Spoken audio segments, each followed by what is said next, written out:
Hi అండి. ఈరోజు మనం ఈ వీడియోలో వెజ్ బిర్యానీ ఈజీగా ఎలా చేసుకోవాలో తెలుసుకుందాం. సింపుల్‌గా ఈ టిప్స్‌తో ఈ ప్రాసెస్‌లో చేశారంటే ఎప్పుడు చేసినా కూడా పర్ఫెక్ట్‌గా కుదురుతుంది. లంచ్ బాక్స్ రెసిపీకి గానీ, చికెన్ గానీ, మటన్ గానీ వండుకున్నప్పుడు ఈ విధంగా వెజ్ బిర్యానీ చేసి చూడండి. చాలా బావుంటుంది. అలాగే రైస్ అనేది మనకి ఎక్కడ కూడా ముద్దగా కాకుండా పొడి పొడిలాడుతూ పర్ఫెక్ట్‌గా కుదురుతుంది. దీనికోసం ముందుగా స్టవ్ పైన వెడల్పెట్టి ప్యాన్ పెట్టుకొని అందులోకి ఒక 3 స్పూన్ల వరకు నెయ్యి వేసుకోవాలి. అలాగే 4 నుండి 5 స్పూన్ల వరకు ఆయిల్ కూడా వేసుకొని ఆయిల్ నెయ్యి అనేది బాగా మరిగిన తర్వాత ఇందులోకి ఒక 10 నుండి 12 వరకు జీడిపప్పు వేసుకోవాలి. అలాగే ఒక బిర్యానీ ఆకు, హోల్ బిర్యానీ మసాలా వేసుకొని వీటిని 1 నిమిషం పాటు ఫ్రై చేసుకోవాలి. ఇవి కాస్త ఫ్రై అయిన తర్వాత ఇందులోకి కట్ చేసి పెట్టుకున్న ఉల్లిపాయ ముక్కలు, పచ్చిమిర్చి వేసుకోవాలి.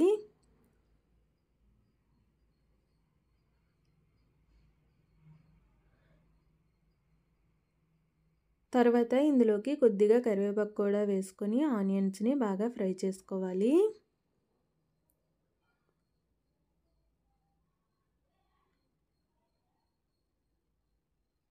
ఆనియన్స్ అనేవి మనకి ఈ విధంగా ఫ్రై అయిన తర్వాత ఇందులోకి మనం కట్ చేసి పెట్టుకున్న వెజిటేబుల్స్ అన్నీ వేసుకోవాలి. మన దగ్గర ఏముంటే వేసుకోవచ్చండి. నేనైతే క్యారెట్, అలాగే టమాటా, బీన్స్, కట్ చేసి పెట్టుకున్న బంగాళదుంప ముక్కలు, అలాగే కొద్దిగా పచ్చి బఠానీ, మిల్ మేకర్స్ వేసుకున్నాను. వీటిని ఒక 5 నిమిషాల పాటు వేడి నీటిలో ఉంచి తర్వాత వాటర్ని బాగా పిండి వేసుకోవాలి.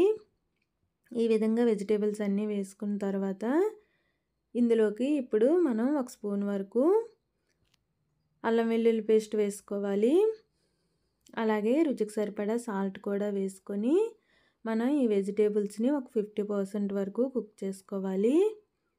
మిగతా 50% మనం వాటర్ వేసాక వాటర్లో ఉడికిపోతాయి.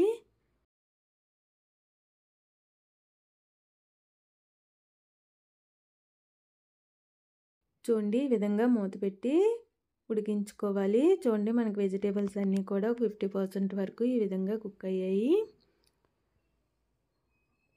ఇప్పుడు ఇందులోకి మనం 1 స్పూన్ వరకు ధనియాల పొడి, అలాగే 1/2 స్పూన్ జీలకర్ర పొడి, 1 స్పూన్ గరం మసాలా, అలాగే 1 స్పూన్ వరకు బిర్యానీ మసాలా,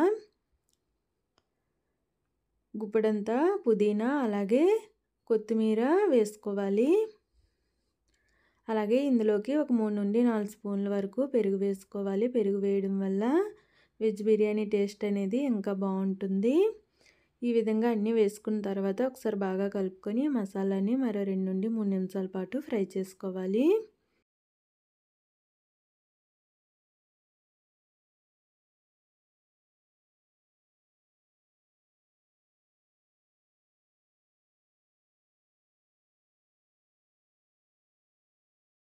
మనకి మసాలా అంతా కూడా ఈ విధంగా ఫ్రై అయిన తర్వాత ఇందులోకి మనం అరగంట పాటు నానబెట్టి పెట్టుకున్న బాస్మతి రైస్ వేసుకోవాలి.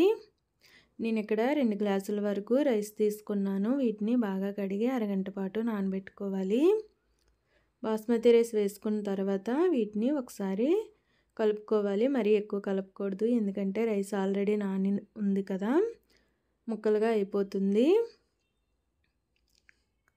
రైస్ అనేది ఈ విధంగా కలుపుకొని ఒక 2 నిమిషాల పాటు ఫ్రై చేసుకోవాలి.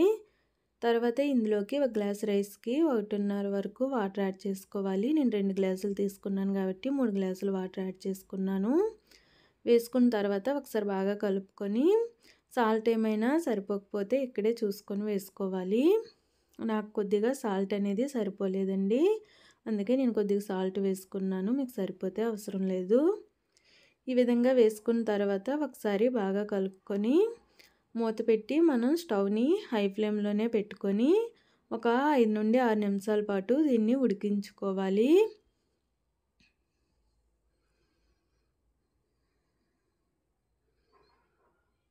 ఒక 5 నిమిషాల తర్వాత చూడండి మనకి వెజిటేబుల్స్, రైస్ అనేది ఈ విధంగా ఉడుకుతూ ఉంటుంది. ఇంకాస్త వాటర్ ఉంది కదా, ఇప్పుడు మనం ఇందులోకి 1 స్పూన్ వరకు నెయ్యి వేసుకోవాలి. నెయ్యి వేయడం వల్ల రైస్ అనేది పొడి పొడిలాడుతూ వస్తుంది.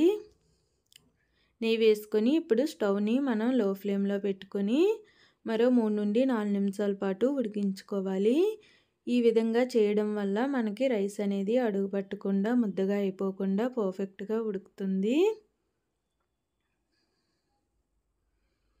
చూడండి 3 నిమిషాల తర్వాత మనకి రైస్ అనేది ఈ విధంగా ఉడికింది. కాస్త చెమ్మగా ఉందండి. మరో 2 నిమిషాలు ఉంచితే మనకి సరిపోతుంది. మూత పెట్టి మరో 2 నిమిషాల పాటు ఉడికించుకోవాలి. 2 నిమిషాల తర్వాత చూడండి మనకి రైస్ అంతా కూడా పర్ఫెక్ట్గా ఉడికిపోయింది. అలాగే రైస్ అనేది ఎక్కడ ముద్దగా అయిపోకుండా అలాగే అడుగు పట్టకుండా పర్ఫెక్ట్గా వచ్చింది కదా. కుక్కర్లో చేసేదానికన్నా ఈ విధంగా చేయడం వల్ల రైస్ అనేది మనకి పొడి పొడిలాడుతూ వస్తుంది. ఒకసారి ట్రై చేసి చూడండి.